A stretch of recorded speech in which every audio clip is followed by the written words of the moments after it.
Shalom, selamat pagi Bapak Ibu Sobat The Messenger. Senang sekali pagi hari ini kita boleh berjumpa kembali. Anda boleh bergabung melalui The Messenger Channel dari GKMI Kenari. Pagi hari ini kita akan mengawali kehidupan kita dengan kita mau datang menghampiri hadirat Tuhan. Kita mau mendengar kebenaran firman Tuhan dalam program Bread of Life.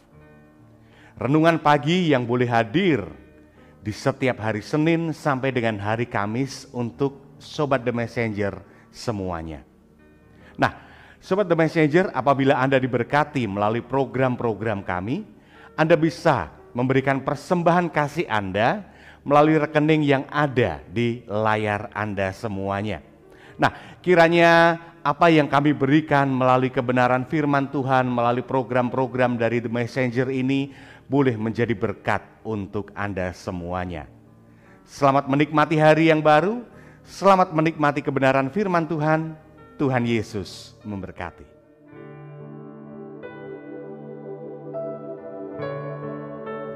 Selamat pagi Bapak Ibu, saudara-saudara Sobat Messenger, salam sejahtera untuk kita semua. Kita mengucap syukur hari ini, pagi hari ini Tuhan Yesus karuniakan kepada kita satu kehidupan yang baru.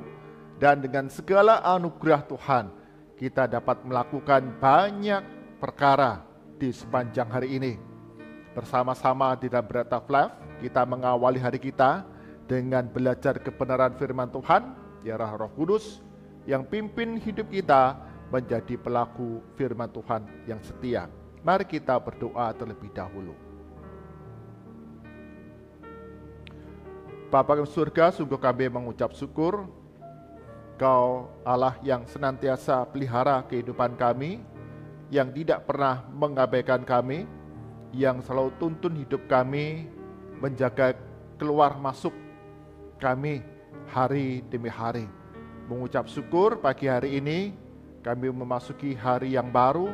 Tuhan, Kau berkati kami dengan segala kasih karunia-Mu, sehingga kami dapat melakukan banyak perkara sepanjang hari ini dengan pertolongan dari Tuhan. Bersama-sama dengan Sobat Messenger di dalam Bread of Life, kami akan belajar firman Tuhan. Roh Kudus yang tolong kami semua, sehingga dalam kehidupan kami sebagai anak-anak Tuhan, kami menyimpan firman Tuhan dalam hati kami dan menjadi satu tuntunan kehidupan kami.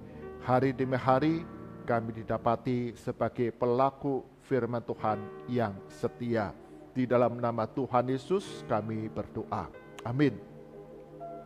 Bapak Ibu, saudara-saudara Sobat Messenger, bagian firman Tuhan jadi perenungan kita pada pagi hari ini diambil dari Injil Lukas. Injil Lukas pasal yang keempat, ayat ke-14 hingga ke-21. Injil Lukas pasal 4, ayat ke-14 hingga ke-21, demikian firman Tuhan. Dalam kuasa Roh, kembalilah Yesus ke Galilea, dan tersiarlah kabar tentang Dia di seluruh daerah itu. Sementara itu ia mengajar di rumah-rumah ibadat di situ, dan semua orang memuji Dia. Ia datang ke Nazaret, tempat ia dibesarkan, dan menurut kebiasaannya, pada hari Sabat ia masuk ke rumah ibadat, lalu berdiri hendak membaca dari Alkitab. Kepadanya diberikan kitab Nabi Yesaya, dan setelah dibukanya ia menemukan nats di mana ada tertulis, Roh Tuhan ada padaku, oleh sebab ia telah mengurapi aku untuk menyampaikan kabar baik kepada orang-orang miskin, dan ia telah mengutus aku untuk memberitakan pembebasan kepada orang-orang tawanan dan penglihatan bagi orang-orang buta, untuk membebaskan orang-orang yang tertindas, untuk memberitakan tahun rahmat Tuhan telah datang. Kemudian ia menutup kitab itu, memberikannya kembali kepada pejabat, lalu duduk, dan mata semua orang dalam rumah ibadat itu tertuju kepadanya. Lalu ia mulai mengajar mereka, katanya, pada hari ini genaplah nats ini sewaktu kamu mendengarnya. Amin. Demikian firman Tuhan. Yang berbahagia setiap kita yang membaca, mendengar firman Tuhan siang dan malam, menyimpannya dalam hati, serta melakukannya dalam kehidupan hari demi hari. Bapak, Ibu, Saudara, Sobat Messenger, tema perenungan kita pada pagi hari ini adalah Dia datang untuk kita. Yesus datang untuk kita. Bapak, Ibu, Saudara, Sobat Messenger, tentu kita tidak asing dengan petugas pemadam kebakaran. Petugas pemadam kebakaran ini dia akan datang, dia akan hadir, dia akan menyelamatkan kita ketika ada sesuatu peristiwa yang menyulitkan kita, yang membahayakan nyawa kita, terutama ketika kebakaran itu terjadi, baik itu di rumah, ataupun di gedung-gedung, ataupun di mana saja. Bahkan ada mobil yang terbakar pun, pemadam kebakaran kemudian akan ditelepon, dihubungi itu segera datang, selamatkan. Maka dia akan segera datang dan kemudian memadamkan kebakaran yang terjadi. Tapi apakah hanya kepada kita yang sedang mengalami kebakaran itu kemudian pemadam akan datang? Ternyata tidak. Kalau kita melihat di video-video online di dunia maya, kita melihat ternyata pemadam kebakaran bukan saja dipanggil untuk datang ketika kebakaran itu terjadi dan menyelamatkan nyawa kita. Ada kalanya ketika peristiwa yang lain terjadi, dia diundang. Misalnya kita ketika mendapati di rumahnya ada ular yang besar, maka pemadam kebakaran yang diundang untuk kemudian mengambil ular yang besar itu supaya penghuni rumah itu selamat. Atau misalnya pernah saya tonton ada seorang anak yang kepalanya terjepit di jeruji pagar rumahnya. Sekian lama ternyata tidak bisa, mereka kemudian memanggil pemadam kebakaran untuk kemudian membebaskan anaknya yang terjepit di jeruji halaman rumahnya. Atau ada bahkan juga di luar negeri, di Amerika Serikat, ada seorang nenek yang kemudian dia panik ketika kucingnya itu ada di atas pohon dan tidak bisa turun. Maka nenek ini menelpon pemadam kebakaran untuk kemudian datang dan kemudian menyelamatkan kucingnya yang ada di atas pohon. Jadi betapa pentingnya pemadam kebakaran ini selalu siap siaga. Ketika ada orang yang menghubungi, meminta pertolongan bantuan, mereka segera hadir untuk menolong, untuk menyelamatkan, membantu setiap orang yang membutuhkan pertolongan mereka. Bagian firman Tuhan yang kita baca sungguh luar biasa. Ketika Yesus Kristus setelah dicobai di padang gurun, Yesus kemudian memulai pelayanannya. Dan satu hari ketika Yesus ada di Nazaret, dia kemudian datang ke rumah ibadat dan membuka sebuah Alkitab. Yang kita baca di sana adalah rancangan janji Allah kepada setiap kita manusia yang berdosa, terlebih pada saat itu adalah kehidupan orang-orang Yahudi. Mereka menanti-nantikan seorang Mesias, menanti-nantikan juru selamat. Dan bagian firman Tuhan yang dibaca adalah penggenapan janji Tuhan kepada bangsa Israel, orang-orang Yahudi, tentang kedatangan Sang Mesias yang dituliskan oleh Nabi Yesaya. Dan di sanalah Yesus membacakan kitab ini. Menarik. Yesus datang bukan saja bagi orang-orang Yahudi. Bagian firman Tuhan yang kita baca mengatakan demikian. Di dalam ayat ke-18 dan 19. Roh Tuhan ada padaku, sebab Ia telah mengurapi aku. Yesus Kristus menegaskan kembali bahwa Roh Tuhan ada dalam dirinya dan Allah Bapa di surga sudah mengurapi Yesus Kristus sebagai juru selamat, sebagai Mesias yang dijanjikan Allah kepada orang-orang Yahudi, kepada kita semua orang-orang yang berdosa untuk diselamatkan. Untuk apa Dia datang bagi kita? Yesus datang untuk kita, bagi kita. Apa yang Dia kerjakan? Ayat yang selanjutnya, untuk menyampaikan kabar baik kepada orang-orang miskin, untuk memberitakan pembebasan kepada orang-orang tawanan, penglihatan bagi orang-orang buta, membebaskan orang-orang yang tertindas, dan memberitakan tahun rahmat Tuhan yang sudah datang. Menarik, Yesus Kristus ketika mengawali pelayanannya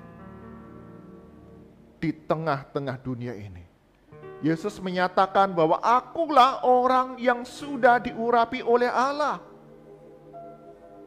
Dan roh Tuhan ada padaku untuk memberitakan keselamatan, memberitakan pembebasan, memberitakan tentang pemulihan di antara orang-orang yang berdosa, orang-orang yang miskin, orang-orang yang tertindas, orang-orang yang tertawan.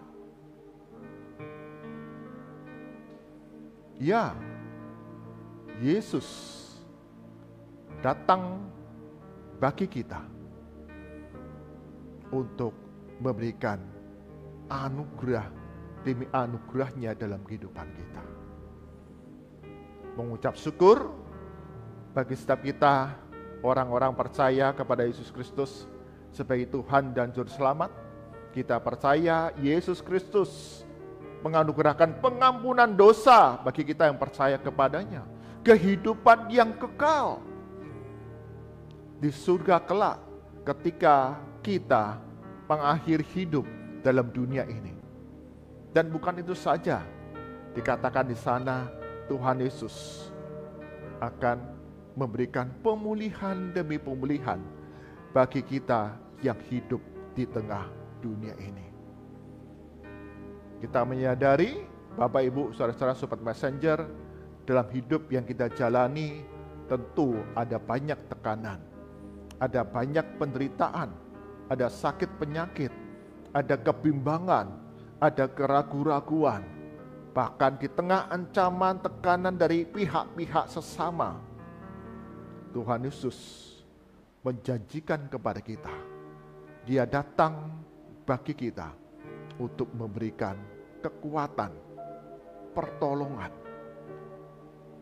dan Dia tidak pernah meninggalkan kita sendiri. Jikalau pemadam kebakaran itu Dia datang ketika kita menelpon Dia, kita telepon baru pemadam kebakaran itu datang kepada kita, tetapi Yesus Kristus Gembala kita yang hidup, Dia hadir bersama-sama dengan kita.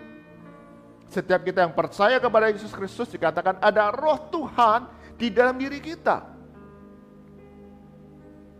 yang pimpin, tuntun langkah hidup kita menghadapi berbagai perkara.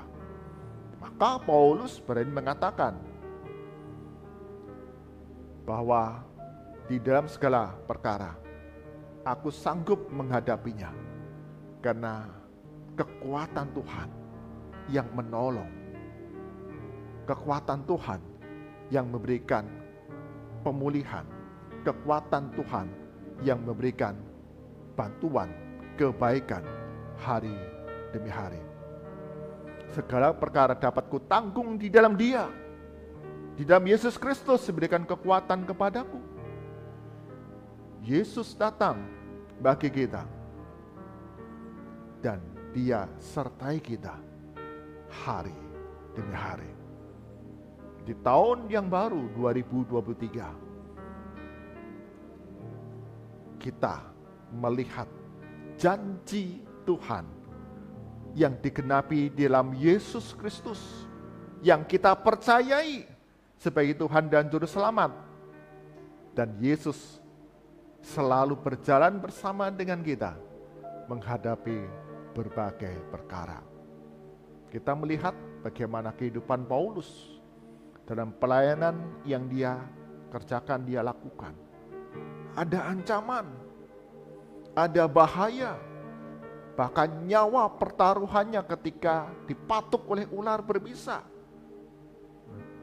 di penjara, terkatung-katung di laut, ada sakit duri dalam daging, dalam tubuh Paulus. Tetapi Paulus tetap melihat Tuhan itulah yang memberikan kekuatan kepadaku, sehingga aku sanggup menghadapi segala perkara dalam hidup ini. Itulah yang menjadi satu pengharapan kita semua, bahwa segala perkara dapat kita tanggung di dalam Yesus Kristus, karena Dia yang memberikan kekuatan kepadaku. Tahun yang baru, di hari-hari depan, kita tidak pernah tahu apa yang kita hadapi.